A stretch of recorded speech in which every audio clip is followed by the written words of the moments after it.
I'm Marilyn Priel. We all had to learn the United States Constitution in order to graduate from school. Most of us admit we memorized it, but didn't absorb much at the time, mainly because some things didn't make sense to young and inexperienced ears. Well, we have with us a lecturer and retired teacher of American history and the Constitution. He will give us some reasons for the way our Constitution is written and help us understand it better.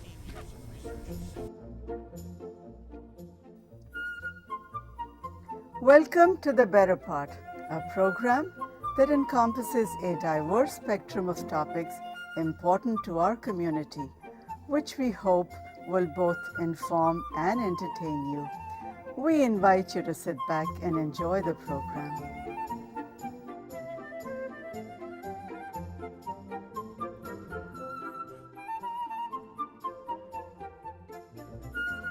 Our guest taught American history and the United States Constitution for 38 years, 33 of them at Monte Vista High School in Cupertino. Retired now, he gives lectures explaining the Constitution. We're very fortunate to have him here for a really interesting program. I'd like to introduce Reno Di Bono. Glad to be here. To begin with, I want to read something to you. It's a statement. It says, "It is ironic that the Constitution Americans venerate so deeply is based upon a political theory which is the antithesis to democracy." What is the meaning of that statement? Well, democracy can be a very dangerous form of government. And in the 18th century, it was largely untried. This is a time of monarchy. Mm-hmm. There's only one opinion in a monarchy. So the founding fathers of this country were fearful of the excesses of democracy. And they witnessed that just after the American Revolution. Shays' Rebellion in Massachusetts was bloody. The government of Massachusetts tried to impose new taxes to pay for the American Revolution. Well, there was a shortage of money. There always was a shortage of currency. So the settlers, the people in western Massachusetts mostly, were really hard-pressed to pay. And so they rebelled against the governing authorities in Boston. And the rest of the colonies could only watch. Now, there was a government in place called the Articles of Confederation. The government had no authority to intercede across state lines, none. The government had no authority to tax. The government had no authority to use the militia or any army. There was no army. Wasn't the Articles of Confederation, it gave more rights to individual states? Yes, America was born as 13 colonies and never experienced a centralized power. England was far away. And contrary to the beliefs of many people, there were no taxes imposed directly on the American people. The Stamp Act was never collected. The American people, the colonists, were free. They paid for their own upkeep. And the famous principle was taxation, representation. You can't tax me unless I vote. Well, the British claimed that they did vote. The British view of representation is based on their principle of virtual representation. Parliament represents the entire British Empire, no matter where. The American view is based on an idea called actual representation, where the representation is legal only from the section of the country you live in. So a town meeting makes it legal, not imposed from above. Still, a very powerful doctrine in American history and politics today. So there was no governing authority. There was chaos in Massachusetts. The Articles of Confederation could not deal with it. So, who are the founding fathers? What did they do? These are the conservatives who believed that we should reform this first. Reform the Articles Yes. of Confederation. Yeah. So they had a meeting in Annapolis, Maryland, and then later they decided that they would throw it out. So they would go to Philadelphia, and for 2 years, in secrecy, no notes, only Madison took notes, they would come up with a new idea to give a central government energy, because they had none. Mm-hmm. So the Founding Fathers were interested in centralizing the authority. But we just fought a revolution against England, and this was a fearful thing. The Founding Fathers believed that democracy was dangerous. And, you know, can you remember any time in history where you've seen the excesses of democracy? Mm-hmm. The French Revolution, Mm-hmm. Shays Rebellion. In the world today, you see mobs. Mm-hmm. That's democracy. It could be very dangerous. Mm-hmm. So not everyone was in favor of having the centralized government. No, absolutely not. The liberals, and interesting, like Thomas Jefferson, believed in states' rights. Today, it's ironic that the liberals believe in strong central government and the conservatives believe in states' rights. So it just reversed. It's just flip-flop, right, for different reasons. You mentioned the Founding Fathers. Who were they? Okay. Because you always see it written with capital letters. It is Alexander Hamilton, who's on the $10 bill. James Madison, John Jay, George Washington, not Thomas Jefferson. He was an ambassador to France, and he suspected something, and he was suspicious of it. So he was not a member of the founding delegation. These were the conservatives. They were lawyers. They were rich and powerful, and they feared for their property rights. Now, I have to explain the political philosophy. It is most argued in James Madison's Federalist Papers, number 10. Okay, what were the Federalist Papers? Give us a They little were review on that. propaganda, 87 propaganda documents written in a book form by 3 men who were called Publius, but they were mostly Hamilton and Madison. And they were written under an anonymous name because of duels. I mean, this really, if you said something openly, you could be challenged to a duel. Like, you know, Hamilton was killed in a duel. So they had a disguised name, Camillus, Publius. And so Madison wrote this unbelievably beautiful document, hard to read, so hard. It's called Federalist Papers number 10. And in there, he talks about the excesses of democracy. Faction, not fraction, faction. A faction could be a number of one person, 2, or thousands. A faction is irrational. It has no mind, only appetite. Me first. I want mine first. So, in democracy, who makes the rules? The majority, right? Mm-hmm. The majority, isn't that democracy? The majority rules. Will the majority rule for all the people? What's majority tyranny then? That's what majority tyranny is. Mm-hmm. So the Founding Fathers would give you case after case of the failure of a democratic society because of the majority. Now, there's 2 of the most dangerous factions. The factions of the few and the many. The few are the rich, the well-entrenched, the super talented, those that inherited money and have power and influence. They hire militia.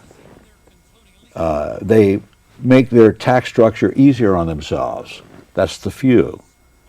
But this is not a democracy if they run things, is it?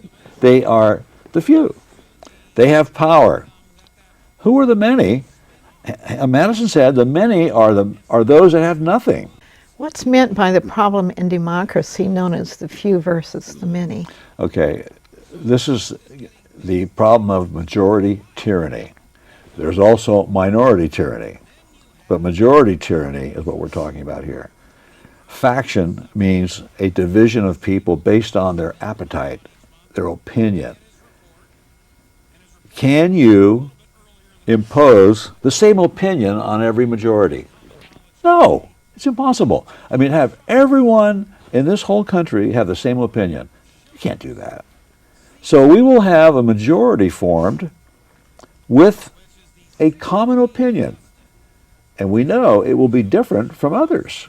There may be a minority of one. Doesn't matter. Still a minority. So can you somehow not allow the majority to run the country? No, you can't do that. But you could put obstacles in their way that make it hard to dominate the entire political process. I just give you an example of the Founding Fathers. The Electoral College. The election of 2000, Al Gore and George W. Bush, the majority went to Gore, but he wasn't the president. That's an example of blocking the majority. And that's what they wanted to do. But that's still difficult for me to understand, because I've always thought, the popular vote, everybody gets to say on who's their president. Why do, the electoral to protect votes make the the difference? minority. There are, I don't know how many states, 20, 30, 10, 15 states that have 2 senators and have more power than a state like California. And that is an example of the idea of blocking the majority. You cannot eliminate the majority. That's unreal. You can't do that. You cannot make them separate their opinions and think about others. No. You can only put hurdles, obstacles in their path so that they cannot control the whole government. And I would talk about that under the 4 principles of the Constitution, but I want to make sure that you understand what faction means. So Madison believed that man is evil. Man has appetite.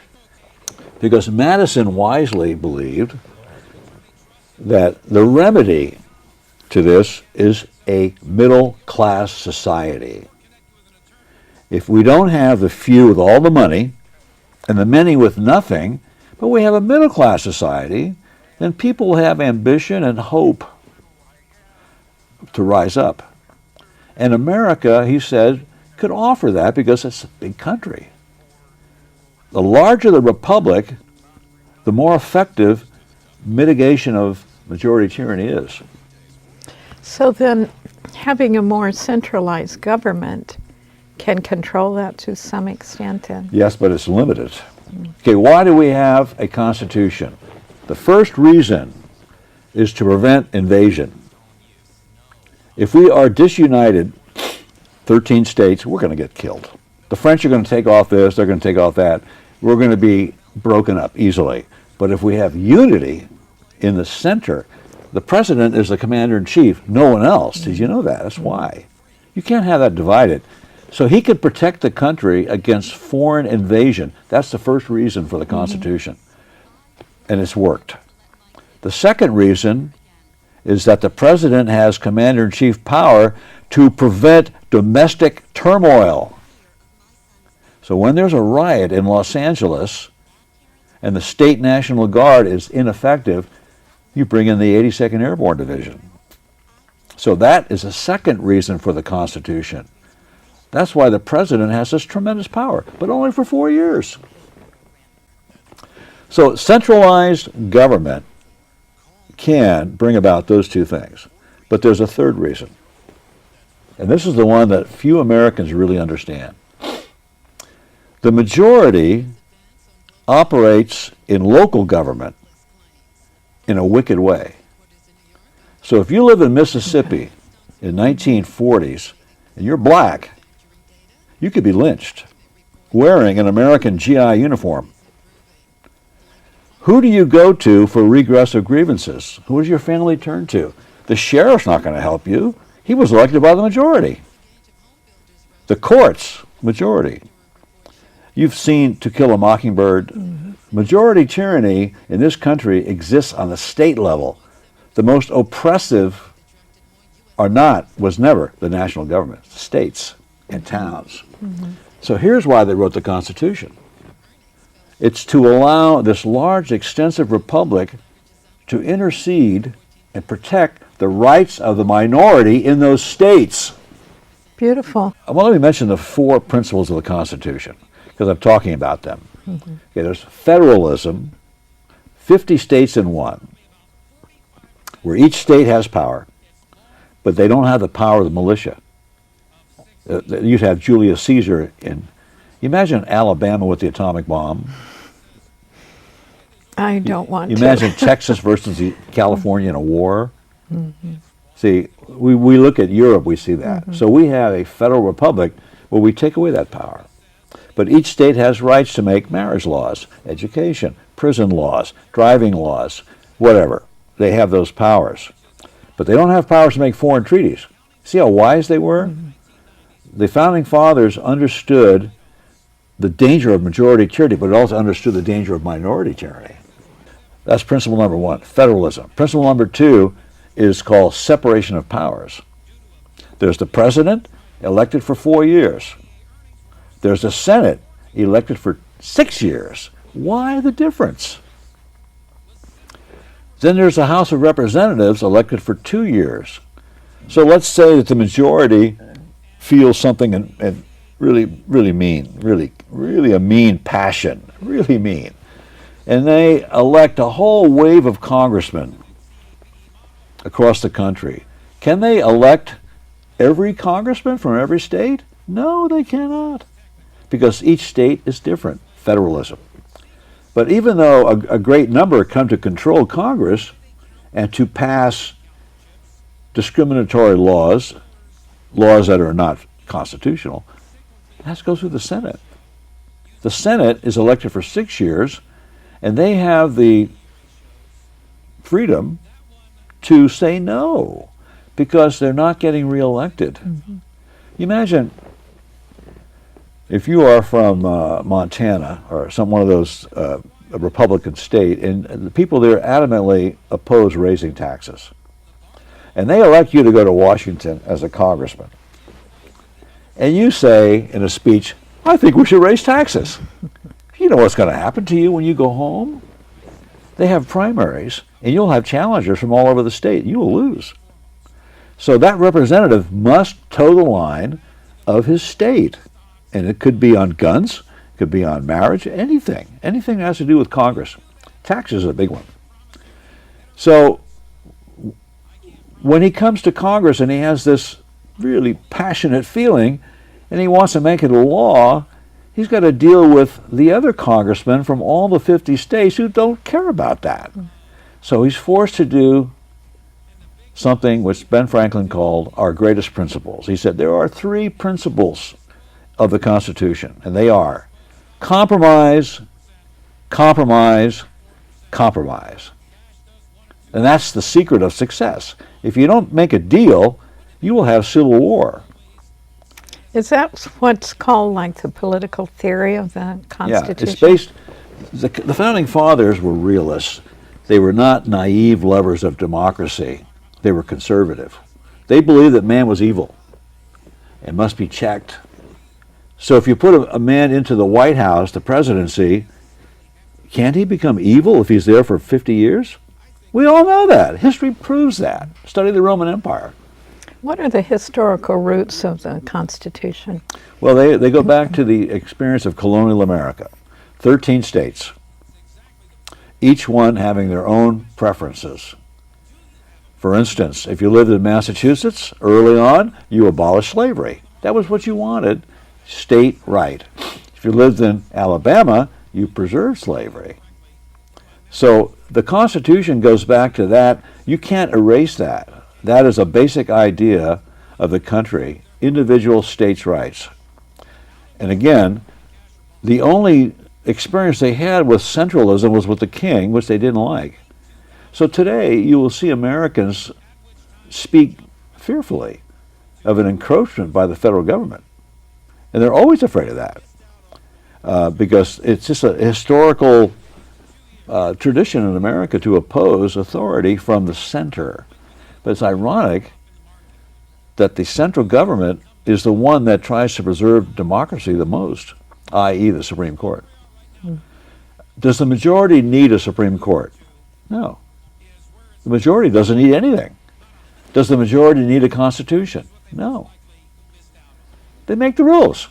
So if there were no constitution, and this were a national government with no states, just think, who would make all the rules? Who's the majority?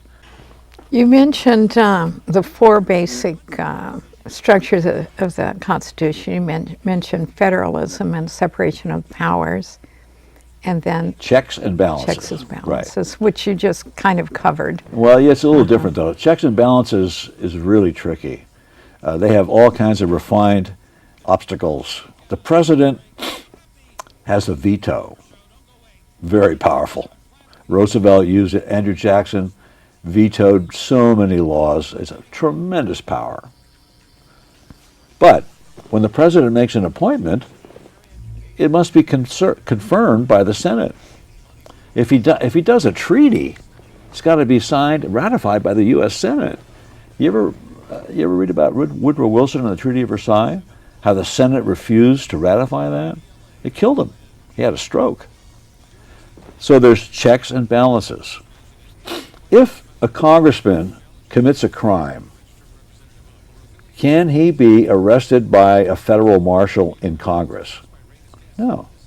If the crime is done in the state, only the state can do that. But he can always go back to Washington. He has independent jurisdiction from his locale. There's no way to check that. The only way is to have him reelected or defeated in election.